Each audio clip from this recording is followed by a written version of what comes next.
que está escrito em Lucas 5,16?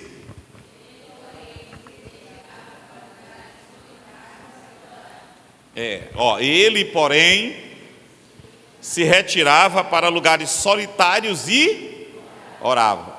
Eu estava lendo, né? Claro que eu já passei do capítulo 5, mas eu anotei. Eu quero falar sobre a oração na vida de Jesus. Claro que a gente tem que resumir, né? Porque a vida dele, se for falar tudo sobre a oração na vida de Jesus. Primeiro, eu estava assim pensando, né? Aqueles momentos, aumenta um pouquinho, Neto, só mais um pouquinho. Aqueles momentos que a gente acha tão difícil, né, irmão? Ficar ali, né, por horas. Eu falei um dia num encartezinho que eu me peguei torcendo para a hora passar, né? Hoje de manhã eu cheguei aqui, eu marquei o temporizador, e aí eu já estava com fome. Eu digo, hoje eu vou adiantar aqui meu tempo. E aí, quando eu olhei, estava ainda com 1 hora e um pouquinho só, e já estava com tanto tempo. Eu comecei a marcar 5 minutos para as 6 aqui, quando eu cheguei e deitei aqui. Então, esses momentos que a gente luta, a gente parece que torce para passar, né? Momentos que a gente acha tão difícil vencer, lutar contra nós mesmos, né? Para perseverar ali orando, de vencer a nós mesmos, a ansiedade que vem, tantos pensamentos.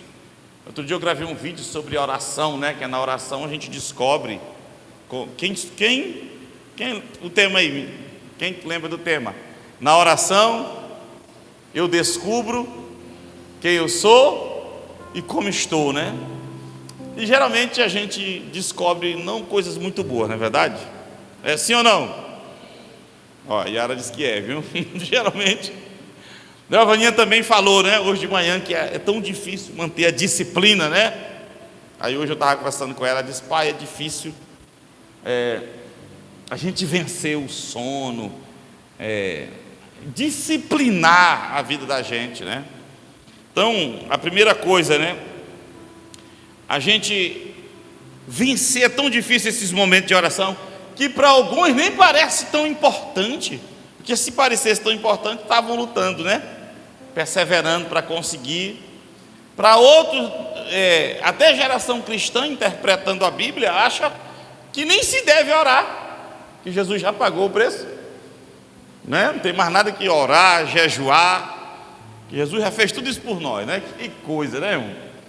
Mas para alguns que acham muito difícil, outros até desnecessário, Jesus dava um grande valor para isso, né? Enquanto a nossa visão é uma visão tão raquítica, tão pequena e desprovida da realidade da visão da gente, sobre a importância de orar, a necessidade de orar, Jesus ensinou e mostrou com a sua vida o valor que tem a oração, o tempo só com o Pai. Veja que aqui no texto não diz só que ele orava, mas diz o que tanto aí, vê aí. Espera aí, fale mais alto. Não diz só que ele orava, diz o que? Se retirava para lugares solitários e orava. Quer dizer, ele, além de orar, ele queria estar só, né? Ele queria se isolar. Ele que era tão requisitado e carregando tamanha perfeição e tantas virtudes, ele fazia e praticava. E se você olhar o texto direitinho, não diz assim, ele se retirou. Como é que diz aí? Retirava. A ideia do texto aqui era sempre, isso era constante no seu ministério, se retirar. Não só a Bíblia não só diz que ele orava, mas que ele se retirava para lugares solitários. E os antigos gostavam de ir para os montes, né? Os antigos gostavam de ir para lugares mesmo, onde às vezes, e aqueles que aprenderam o valor da oração, passam a vida lutando para ter seu cantinho, porque sabem a importância que a oração tem na sua vida, mas uma oração em momentos isolados, solitários, né? Então, só 3 pontos que eu separei o que era a oração na vida de Jesus e para Jesus, né? E eu quero encerrar até com o que a gente está falando agora, o assunto dos estudos. Então a oração para Jesus era primeira coisa, era a busca da sintonia com o Pai. Basta a gente ver que essa terra, lembrar o que é a agitação dessa vida, né? Dessa terra. A vida aqui é agitada, e às vezes às vezes não. A gente agita mais, né? A gente procura mais. Enche de informação, enche de preocupação. Jesus mesmo tenta, por que vocês andam ansiosos por tanta coisa? Não é assim? Ele não diz isso? Mateus 6, né? Olha, ele até chega a dizer assim: olha os lírios dos campos, tão bonito, perfeito, né? Meu Pai veste todos. Olha os pardaizinhos, nenhum aconteceu de aparecer morto de fome. Meu Pai os alimenta. Tentando ali, lutando o Espírito de Deus, né? O Espírito de Jesus Cristo, tentando trazer paz, né? Para a gente orar mais, ter mais, aquietar as turbulências interiores, as vozes. Então, a oração para Jesus era por isso que ele se retirava. Era um momento em que ele aquietava a alma. E era quando ele conseguia calar as vozes e os gritos, para ele poder ouvir com precisão a voz do Pai. Tem um texto de João que Jesus diz assim, que o filho não pode fazer nada de si mesmo, somente aquilo que ele vê o Pai fazendo. Então, para ele não fazer nada dele mesmo, de repente se encontrar num projeto, ou tomando uma decisão, fazendo uma escolha, que não tinha nada a ver com a vontade do Pai, ele precisava estar muito atento, e as muitas vozes, até dele mesmo, calada para ele ouvir a voz do Pai, ele precisava disso, né?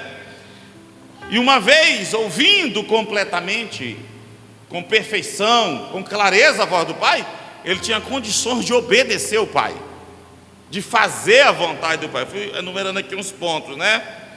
E ele só poderia oferecer a Deus, ao Pai, uma obediência perfeita, se ele compreendesse perfeitamente a vontade do Pai. E essa compreensão perfeita, ela envolve uma aquietar das turbulências, das vozes. Ele precisava desconectar sua mente da colônia, desse mundo, a colônia corrompida, né? Então ele precisava estar ligado com o reino celestial, com o rei da glória, né? Então, a sintonia era necessária, porque ele precisava tomar decisões. Ele estava o tempo todo ensinando e precisava tomar decisões. Quer ver como nas principais decisões dele a oração entrava? Olha, ouça esse texto, ouça, depois eu te digo. Naqueles dias retirou-se Jesus para o monte a fim de orar, se isolou e passou a noite orando a Deus, a noite inteira. E quando amanheceu, chamou a si os seus discípulos e escolheu 12. Chamou todos os que o acompanhavam e dentre todos separou 12 e os chamou os 12 de quê? Apóstolos. Veja como antes dele escolher, o que ele fez? Passou a noite inteira calando as vozes para entender com perfeição, porque certamente ele tinha outros discípulos fiéis. Então, para saber a vontade perfeita do Pai, para fazer a vontade do Pai e decidir quem seriam, ele precisou passar a noite calando as vozes, as ideias, para receber a palavra do Pai clara dentro dele, com clareza, para de manhã ele tomar a decisão certa e não escolher errado. E com isso tudo ainda teve o filho da perdição, né? Nós seres humanos, tomamos decisões o tempo todo, fazemos escolhas o tempo todo, Mas observa o tanto de escolha e decisões que a gente toma por nós mesmos, que aqui é que a gente está arrependido, aqui é que a gente está dizendo, né? Sim ou não? Pai, se eu pudesse, rapaz, né? Gente, jovens escolhendo cursos, empregos e tanta coisa, e no dia a dia e tanta coisa, né? Às vezes a gente passa muito tempo detido para tomar uma decisão de coisas que não vão nos valer nada e não vão fazer nenhuma diferença. Por exemplo, alguém abre o guarda-roupa, quando abre, está lá 122 vestidos, 35 calças. Aí começa a pedir a Deus: Senhor, com qual vestido eu vou? Não, esse aqui não. Aí fica detido diante de escolhas e decisões. Quando abre o armário, cai um monte de sapato, de sandália. Qual que eu vou? Que não vai alterar coisa nenhuma, né? E o que realmente na vida vai fazer diferença, e que a gente deve ficar detido mais tempo antes de tomar a decisão, de fazer a escolha, às vezes a gente não faz, né? É como o cantor Fábio Júnior, né? Olhou, se encantou e já viu que é a metade da laranja e diz: pronto, é aquela, é aquele, né? Quando é algo, ou deveria ser algo, que o ser humano deveria ficar detido muito tempo até checar a vontade de Deus. Tem um texto que eu nunca mais falei dele, mas eu já falei, foi muito dele, é Provérbio 19:3. É só se você quiser ver, senão você vai ouvir, né? É o primeiro ponto, já encerro aqui. Provérbio 19:3, ó. É a insensatez, a loucura, a falta de juízo do homem que perverte o seu caminho. Olha, o ser humano, é a insensatez, a falta de juízo, de equilíbrio mental do homem, que faz o quê? Perverte o seu caminho, mas o seu coração se ira contra o Senhor.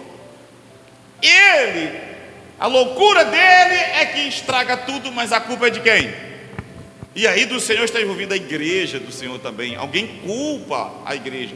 Em outras versões diz assim, ó: a falta de juízo é o que faz a pessoa cair em desgraça. Olha como essa versão é a nova tradução da linguagem de hoje. A falta de juízo é que faz a pessoa cair em desgraça. No entanto, ela põe a culpa em Deus, o Senhor. Põe a culpa em Deus por causa da sua falta de juízo. Agora eu contei com um colega meu, disse: George, minha esposa saiu com uma amiga que está passando uma luta, está passando em depressão, e ela disse que Deus a decepcionou, né? Aí cabe aquela expressão, né, irmão? Uma pena, coitada, né? Como que Deus vai decepcionar alguém, né? Se Ele morreu para nos dar vida. É a loucura que o ser humano tem dentro de si, que não é freada, e toma decisões e faz escolha, e vai sorrindo, empolgado, kkk, não olha, não pensa, até que chega a hora e pá! Aí começa a se apresentar diante das pessoas, morrendo de tristeza, coitadinho, coitadinha, e ninguém me ama, e é desse jeito. E Deus olha e diz: quantas vezes, né, irmão? Quantas vezes eu te avisei, né? Aí está botando culpa no Senhor, mas em outras palavras, no corpo do Senhor, que é a igreja, né? É do irmão, da irmã, mas às vezes culpa o mundo, culpa o Lula, culpa o Bolsonaro, culpa não sei quem, né? Culpa até o pássaro. O cachorrinho vai passando e o cabo está doido para soltar, e miserável, dá um chute no cachorro que não tem nada a ver. Como diz o Jaldo lá, o pregador lá do interior, o Balaial, né? O profeta Balaial, que é o profeta Balaão, estava para matar a jumenta. Aí o anjo apareceu e disse: se essa jumenta tivesse o juízo que tu tem, tu estava morto. Que ela está aí desse jeito aí, ela não quer ir para frente, se abaixou de tanta porrada. É porque ela me viu com a espada, porque se tu entra, o anjo te decapitava e tu caía mortinho. Entendeu? Quem lembra disso? Então, esse é o primeiro ponto, né? Jesus entendeu o valor da oração, porque ele percebeu que ele precisava calar as vozes, se aquietar, para ouvir a voz do Pai. Ele veio com uma missão e ele não queria errar o alvo. Ele não queria sair daqui sem completar a sua missão. Ele não queria tomar decisões erradas, fazer escolhas erradas, para lá na frente ele não estar chorando. A vez que Jesus pede oração e clama até para os apóstolos, os 3 que ele escolheu, não foi por causa de falha, como muitas vezes a gente faz. Não foi porque ele deu com a cara na parede por causa de más escolhas, de não ter andado pensando direito. Não foi isso. Foi uma ajuda para cumprir o seu pesado ministério. E ele disse: a minha alma está angustiada até a morte. Velai comigo. Está pedindo ajuda, ore, fique acordado. Me dê um apoio nessa hora. Por quê? Porque eu estou aqui só contra um mundo caído inteiro. E é por vocês. E eu escolhi vocês para me ajudar agora. Não era porque ele estava passando, tropeçou, falhou, caiu, andou de forma sem juízo, sem pensar, e agora estava colhendo o fruto. Não, foi para cumprir seu ministério que ele precisou de ajuda. E ele teve ajuda. Nessa hora que ele pediu, ele recebeu ajuda. Quando ele voltou, os 3 estavam fazendo o quê? Dormindo. Ainda deu foi trabalho, porque quando chegou a tropa lá, Pedro ainda meteu foi a espada e cortou a orelha do sumo sacerdote, né?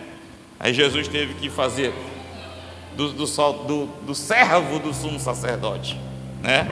Não foi soldado, foi do servo do sumo sacerdote. Pois bem, então a segunda coisa, não sei se vai dar tempo às 3, mas a segunda, primeira, qual era o valor da oração? Porque Jesus orava, o que significava para Jesus a oração, e esse isolamento que ele ia, né? Mas logo voltava para continuar seu ministério. Assim, busca de sintonia. A segunda, buscar força para suportar as lutas. Era um homem de dores, a Bíblia fala. É bem pequeno isso aqui, segundo ponto é rápido. Era um homem de dores. A Bíblia o nomeia assim. Codinome de Cristo, Jesus Cristo, codinome, homem de dores. Já era conhecido, sofrimento, experimentado no trabalho, andava sob angústia. Olha o que Lucas vai dizer, olha a importância do Evangelho de Lucas, ó. E estando em agonia, orava mais intensamente. Em outras versões, quanto mais angustiado ficava, mais orava.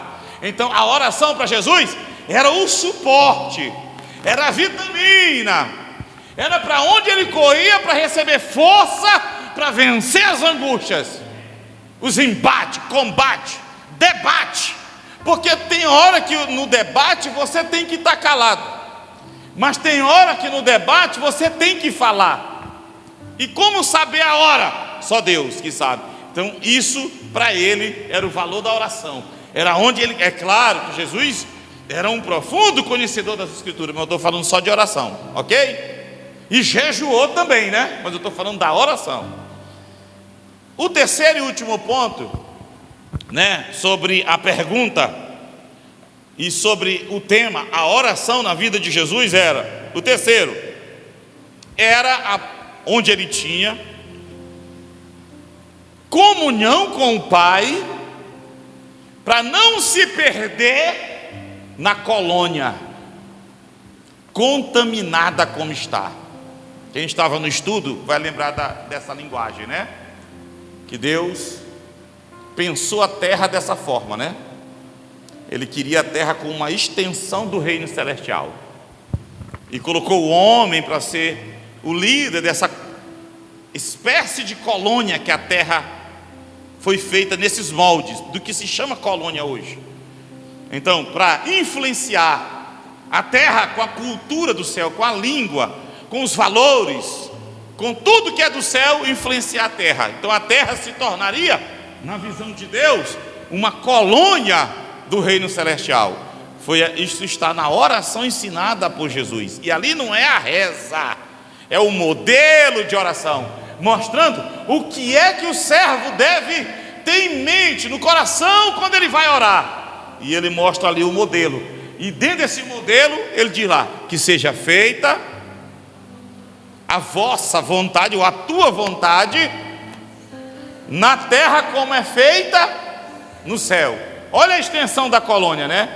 Então, para ele, vindo o reino celestial, da glória, da sede, para essa colônia contaminada e não se perder, ele mantinha uma comunhão constante com a sede, com o reino, com o rei. Ele andava com os pés aqui, mas sua mente aonde? Lá. Era o que isso foi o que ele nos ensinou, e Paulo disse: se já ressuscitastes com Cristo, ou seja, se você não é mais um morto espiritual, mas agora tem vida com Cristo, busque as coisas que são do alto, de cima. Aí ele repete: se já ressuscitaste com Cristo, pensem nas coisas de cima, do alto, e não nas daqui. Ocupe a mente com essas coisas de lá. Ele ensinou porque ele praticou. Olha, imagina isso aqui, tenta mentalizar. Imagina você sair numa missão, tal como Jesus veio dessa missão do céu aqui para a terra. Imagina você sair de um lugar numa missão, tal como Jesus, onde ele estava habitando, num completo estado de pureza, de harmonia, de paz, onde tudo é só luz, onde tudo é limpo. Tem até a música: imagina um lugar onde tudo é muito lindo. Não tem a música? Imagine. É isso aí, entendeu?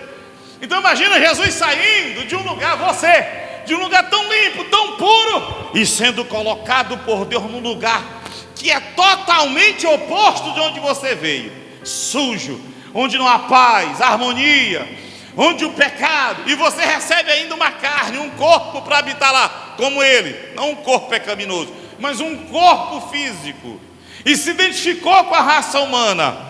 Para ele manter esse equilíbrio, essa paz, essa pureza, essa beleza do alto, em vida aqui nessa colônia aqui, caída, suja, habitada por demônios, controlada por demônios, só trevas, a região que jazia em trevas, viu? Porque a região que habitava em trevas, ou seja, ele vem para essas trevas, para ele não se tornar trevas, para ele não deixar as trevas entrar nele, não se sujar, manter a paz e a harmonia, ele precisava estar numa constante comunhão com o reino, o rei que o enviou. Um pequeno deslize era um perigo para ele, porque a Bíblia diz que em tudo ele foi tentado, em tudo ele foi tentado, mas não caiu, não se desviou, nele não houve pecado, dos seus lábios nunca saiu mentira, engano, nada. É verdade ou não? Glória a Deus. Então, ele só poderia, lembra lá no Éden, com que Deus, quando o homem pecou, ele deveria morrer. Pecou, Deus disse: se tu pecar, tu morre.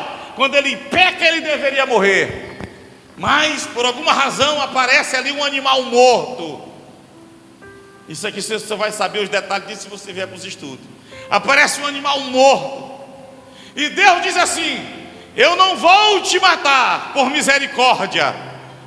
Então o que Deus faz? Para quando ele olhava-se para Adão, a sua justiça não saltasse na frente dele e não executasse Adão, que havia pecado e agora estava sujo pelo pecado. O que Deus fez? Ele pegou as peles, ou a pele daquele animal morto, e vestiu Adão e a sua esposa, e a cobriu, e os cobriu com uma vestimenta de um animal morto, ensanguentado, e cobriu tudo, de modo que quando ele vinha falar com Adão, ele olhava o morto. Então a sua misericórdia, a sua justiça não se manifestava, e Adão então se sentiu em condições de ir a Deus, porque com as suas vestes próprias. Quais foram as vestes de Adão? Folha cozida, né? De ferir um cinto. Ele não se sentiu adequadamente vestido e nem protegido o cinto para se apresentar. Mas quando Deus deu as vestes, disse: agora vem, ele foi. Se sentiu seguro diante de Deus. Só que na sua visão pequena, ele conseguiu ir a Deus. Mas Deus, que via tudo, percebia que deveria haver algo para tratar aquela situação. E ele, por misericórdia, apenas suportava por algum tempo o estado de Adão, que não morria porque estava coberto por morte, de maneira que a morte reinou até Cristo. Glória a Deus. Mas Deus diz: eu estou vendo ele lá. E é por isso que Paulo diz assim: foi assim que as escrituras foram encerradas. Foi assim, ó, até chegar a Cristo, as escrituras encerraram, fecharam e chegaram até aqui. Como? O homem está morto. O homem, sendo judeu ou grego, a situação dele é que ele está morto. Morto, citado aqui, nos seus delitos e pecados. Quem está entendendo? Então, Adão se sentiu em paz, e o homem cumpriu regras. Não foi o peso, não, foi ela que abriu a perna, viu, minha tia? Era assim que o homem estava, caído no pecado. Mas Deus o restaurou, deu vida. A vantagem dele, meu amigo, é que ele está cheio de airbag para proteger da queda. Aí pode cair para todo lado. Para frente tem um bucho, para o lado tem os pneus, para trás eu não vou dizer o que tem. Para onde cair tem proteção. Tá, não é não? Essa é a vantagem, viu? O cara também está assim um pouquinho acima do peso, tem vantagem também, viu? Se é mago velho, está só o osso no chão. Mas aí, ó, amém? Glória a Deus. Então o homem estava desse jeito, caído, quebrado, suas pernas arrancadas, não tinha vida, não é assim, Thiago? Então, como Deus aceitou a morte de um inocente, por misericórdia, de um animal que não havia praticado nenhum erro. Quem errou no Éden? Quem errou no Éden? Adão e Eva. Então, e quem morreu? Um animal. É pele de um animal, ninguém sabe que animal foi. Então, alguém morreu, alguém errou, mas quem morreu foi um inocente que não errou, puro, que não tinha maldade. Então, Deus disse: então, o remidor, o redentor, tem que ser dos moldes dessa pureza, mas um homem. Tem que ser um sacrifício superior. Na verdade, Deus estava dizendo: eu mesmo irei tratar o homem. Eu o fiz, ele caiu, quebrou as pernas, agora eu vou lá de novo. Irmão, na Bíblia, se você olhar, é em Cristo que nasce a nova criatura, né? Que o homem é feito nova criatura.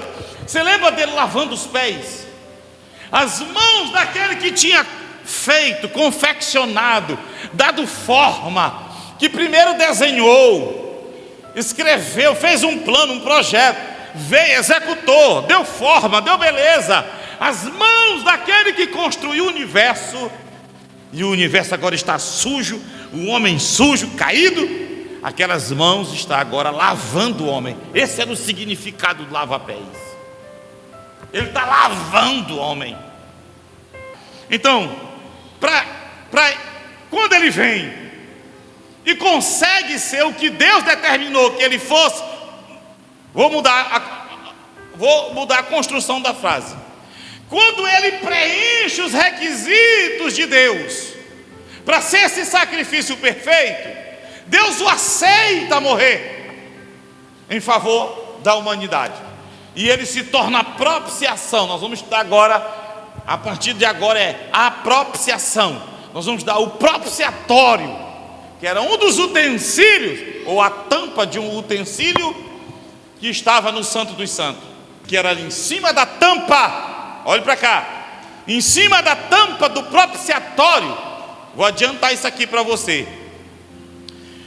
Havia a caixa, que era a arca da aliança, a caixa, que dentro da caixa, que era a arca da aliança, continha três coisas. O que era? Três coisas. O que tinha? As duas tábuas, eu chamo só de uma, né? As duas tábuas da lei, dos 10 mandamentos, a vara de Arão que floresceu, e um potinho contendo maná.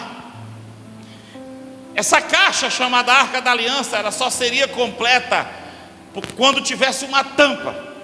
Essa tampa era chamada propiciatório. Essa tampa, de madeira de acácia, coberta de ouro, por cima, por fora, ela tinha confeccionada, esculpida em cima, 2 querubins, que é chamado de querubim da glória. E eles ficavam um de frente para o outro, e eles se tocavam e cobriam a tampa, o propiciatório, um de lá para cá. Tá aqui a caixa, eles ficavam assim. Deus disse para Arão: no meio dos querubins eu falarei contigo, eu me manifestarei. Lá na entrada a fumaça subia com o sacrifício, e quando o sacrifício era feito conforme Deus, a fumaça subia lá, e a Shekinah descia lá no final, bem em cima da tampa. E ele, com o incensário na mão, o Santo dos Santos enchia-se da fumaça. No Santo dos Santos, a fumaça me esconde, só teus olhos me veem. Por que fumaça? Porque Deus ainda não podia contemplar o homem na sua totalidade, porque a obra ainda não tinha sido feita. E se ele olha o homem exatamente como ele é, a sua justiça o mataria. Então ele diz: entra com o incensário e deixa encher de fumaça, e tu entra depois de ter feito o sacrifício por ti, por tua casa, uma vez por ano, e vai até o propiciatório, e entra com sangue na mão do sacrifício pela nação de Israel, e entra de vestido, e o teu vestido tem que ter sinetas na ponta para fazer zoada, porque se morrer, puxava ele lá de dentro por uma corda. E Deus diz: entra desse jeito. Por quê? Porque se eu te ver com lucidez, se eu te olhar completamente, eu te mato. Então tinha que ter fumaça. Isso tudo em Cristo mudou. Quem está entendendo? E ele se torna a propiciação, ou seja, tudo isso Deus fazia porque ele não estava de todo satisfeito. O que eu falei agora aqui? Ele olha a fumaça, olha um monte de sacrifício que era feito. Era Deus dizendo assim: te cobre com morte, te cobre com morto. Por quê? Porque quando eu te olho, a minha justiça vai querer te pegar. Aí ela vê o morto e não te mata. Era a razão dos muitos sacrifícios. E ele entrava, tinha que ter muita fumaça. Muita fumaça. Por quê? Porque Deus não estava de todo satisfeito. Podia até o homem sentir ousadia, sentir coragem para ir a Deus, mas quando Deus olha, porque o homem não tinha visão completa, e nem temos até agora, quanto mais antes de Cristo, mas ele se sentia seguro para ir lá. Mas quando Deus olhava, o seu olhar penetrava e via o defeito do homem, o problema do homem não tratado. Então ele diz: enche de fumaça, te cobre de morte. Por quê? Porque eu não estou de todo satisfeito com o homem. É minha misericórdia que te dá vida. Quem falou disso? Jeremias. Porque são as misericórdias do Senhor. Olha como se encaixa. A causa de nós não sermos consumidos. Só misericórdia, se condoendo da miséria desse homem, coberto com morte, mediante o sacrifício de touros e bodes, que anos e anos são feitos e que não tem poder para tirar o pecado. O escritor aos Hebreus diz isso, diz ou não diz? Então te apresenta desse jeito. Quando Cristo vem, o sacrifício dele é tão perfeito, ele faz tanta coisa pela humanidade, ele faz uma mudança tão grande no homem, que ele se tornou a propiciação pelos nossos pecados. Cristo fez com que Deus se tornasse propício a nós. Ou seja, o Deus que nos olhava não com tanta alegria, agora em Cristo ele olha e diz assim: ó, esses são meus filhos amados, em quem eu tenho alegria. Glória a Deus. Ele se tornou a propiciação. Cristo, agora o Rei, vem a nós e não precisa mais de fumaça. Percebe que não tem mais aquela fumaça, hein? O véu se rasgou e ele não precisa mais dessas coisas. Por quê? Porque agora em Cristo e através de Cristo ele pode te olhar, porque ele arrancou os pecados e cravou na cruz a cédula de dívida que nos era contrária, que nos denunciava, que dizia: mata ele que ele merece a morte. Esse escrito de dívida ele cravou na cruz. Glória a Deus. E aí quando Jesus, olha para cá, quando ele crava na cruz, o último brado de Jesus na cruz qual é? Eu duvido se tu diz qual é o último brado de Jesus na cruz. Olha para cá: está consumado. Que no grego, no idioma que ele falou, original significa o quê? Tetelestai. E o que significa tetelestai? Totalmente pago. O que tu devia foi pago. Diz: eu não devo mais nada, porque ele pagou por mim e cravou na cruz. É por isso que a gente não pode arredar do pé da cruz. Glória a Deus, aleluia. Agora eu vou fazer uma pergunta para você. Nem vai dar para concluir, mas eu vou fazer uma pergunta para você. Estão preparados? Estão preparados? Diz aí, para fazer a pergunta, não é para responder. Diz, pelo menos para ouvir eu estou, né? É sim ou não? Olha para cá. Se o homem coberto com peles e sangue de animal sentia coragem de ir à presença de Deus com uma dívida enorme, porque nós, a geração cristã, não tem ousadia diante de Deus hoje para ir a Deus, sendo que agora nós estamos totalmente perdoados, o preço totalmente pago, o sacrifício perfeito foi feito. Por que a gente fica ainda cheio de coisa, se eles com muito menos foram? Imagina Davi indo à presença de Deus, Moisés e tantos outros. Aí o escritor aos Hebreus olhou isso que a gente olha hoje, e o escritor aos Hebreus deu um conselho para nós. Olha o que ele vai dizer: tendo, pois, irmãos, olha para cá, quieta as crianças que eu já vou encerrar. Tendo, pois, irmãos, olha para cá, intrepidez, ousadia para entrar no santo dos santos. Tendo, pois, irmãos, ousadia, intrepidez para entrar no santo dos santos, pelo sangue de Jesus. Porque alguém um dia teve ousadia para entrar com sangue de bode. Diga para o teu irmão: alguém um dia entrou com ousadia com sangue de bode, com sangue de touro. Diga para ele: tu não tem coragem não? Veio tão pouquinha gente, tu não tem coragem. Diz: como é que tu não tem coragem de entrar com o sangue de Cristo? Perguntou? O que ele te disse? Pergunta, o que tu me diz? Amém?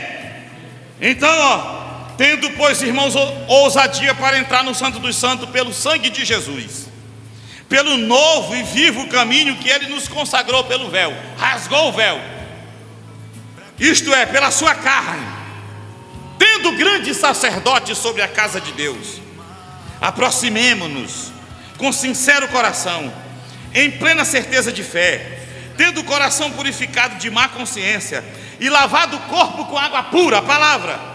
Guardemos firme a confissão da esperança, sem vacilar, pois quem fez a promessa é fiel.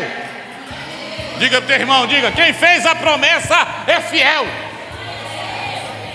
Diz aí, quando tu te ajoelhar, se tiver algum pecado te perturbando, pede perdão, reconhece, e aí pode entrar no véu e ir até o Santo dos Santos, e agora não tem mais fumaça, tu vai ver com clareza,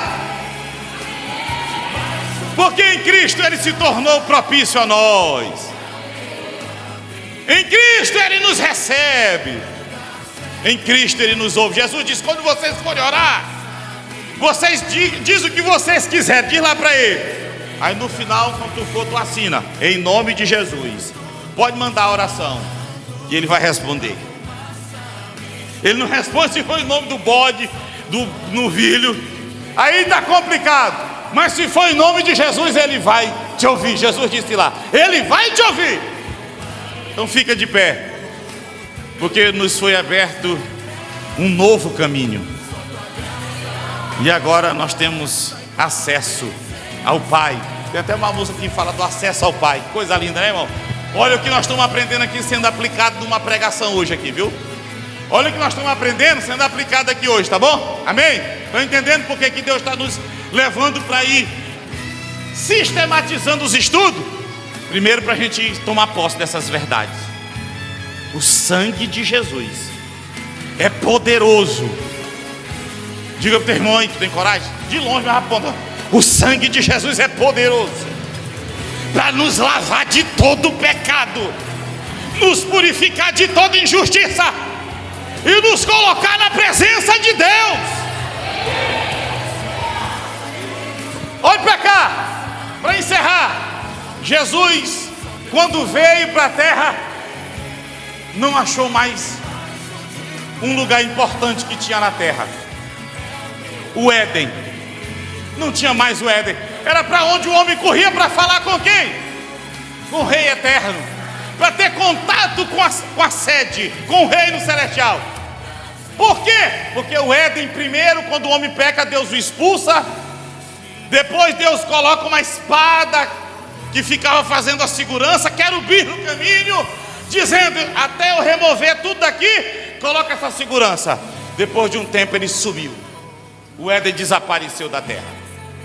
Era no Éden que o homem, para onde ele se dirigia, quando ele estava se sentindo cansado. Vou comer aqui um pouquinho do fruto. Está doente? Vou comer da folha dessa árvore. Estava tudo no Éden. Por isso que Deus diz, eu vou arrancar. Não vou, porque ele não pode mais viver eternamente. Ele tem que morrer. Por que ele tem que morrer? Por causa da palavra.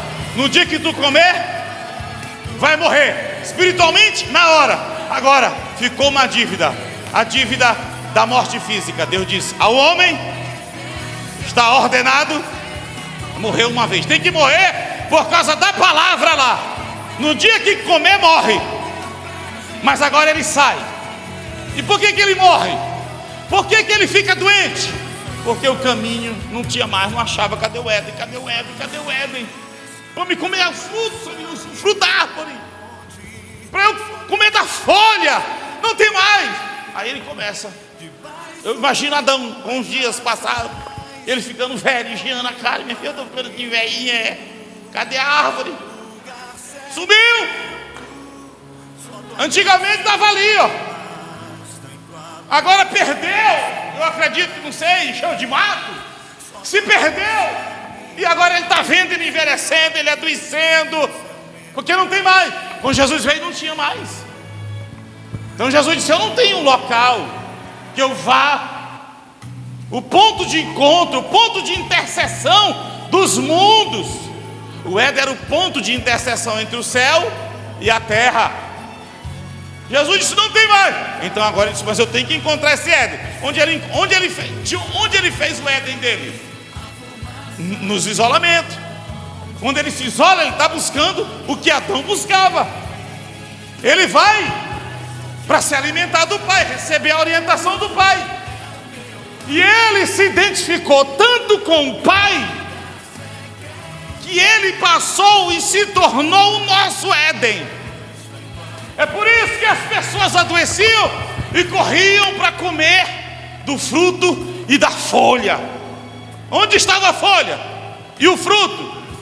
Onde estava o fruto daquela árvore que dá vida, que traz cura, que traz revigor? Onde estava? Andando pelas ruas de Jerusalém, pelos becos, vielas, avenidas, andando por lá, e as pessoas olhavam: olha, ele se identificou tanto com o Pai, ele é o Pai. Um dia Filipe disse: Senhor, mostra-nos o Pai, e isso nos basta. Jesus olhou e disse: Filipe, não é possível. Há tanto tempo eu tenho andado contigo e tu diz ainda: mostra-nos o Pai. Não vês tu que eu estou no Pai e o Pai está em mim? Se tu não consegue ver isso, pelo menos olha as obras que eu faço, não são as mesmas do Pai? Jesus estava dizendo: está aqui o Éden de volta. Aquele que comer de mim não morrerá, mas viverá eternamente. Quando ele morre, ele diz o quê? Ele levou sobre si as nossas dores, nossas doenças, nossas enfermidades. Por quê? Porque ele é a árvore da vida. Diga: nós temos a árvore da vida, nós temos o Éden. Diz agora: cuidado, porque agora a árvore do conhecimento do bem e do mal, o fruto está em nós. Cuidado, e está por aí tudo. Agora a gente tem que mortificar isso todos os dias, comendo todos os dias da árvore da vida, bebendo da fonte, se alimentando dele, para que esse fruto morra em nós, e somente o fruto da vida se manifeste em nós e através de nós. Diga para o teu irmão: você é um Éden. Você é o lugar onde alguém através de ti encontra Deus, toca o reino celestial, vê o reino de Deus na terra. Diga glória a Deus. Ele diz: eu sou o pão da vida, e quem tem sede, vem a mim, beba. E ele fala disso quando o escritor diz assim: e ele se referia ao Espírito Santo, que através dele é derramado a quem tem sede.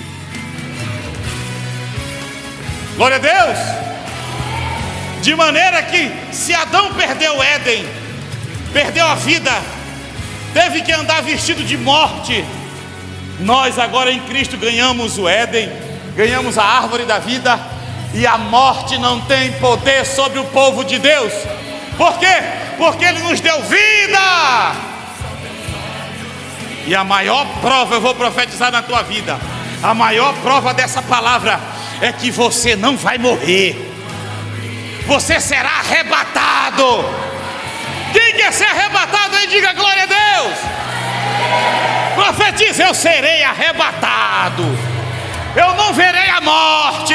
A minha geração é a geração do arrebatamento. Bota um som aí. Outro dia alguém mandou: pastor, o sonho da Michele foi a volta de Jesus. Eu não estava nem lembrando, sobre a volta de Jesus. Um colega meu disse: pastor, tu não acha que Jesus está para voltar? Eu digo: não, os sinais estão dizendo aí, eu não sei quando é, mas os sinais mostram. Os sinais mostram. E eu morro de vontade dele voltar logo. Pergunta, irmão, tu tem vontade dele voltar logo e ser arrebatado?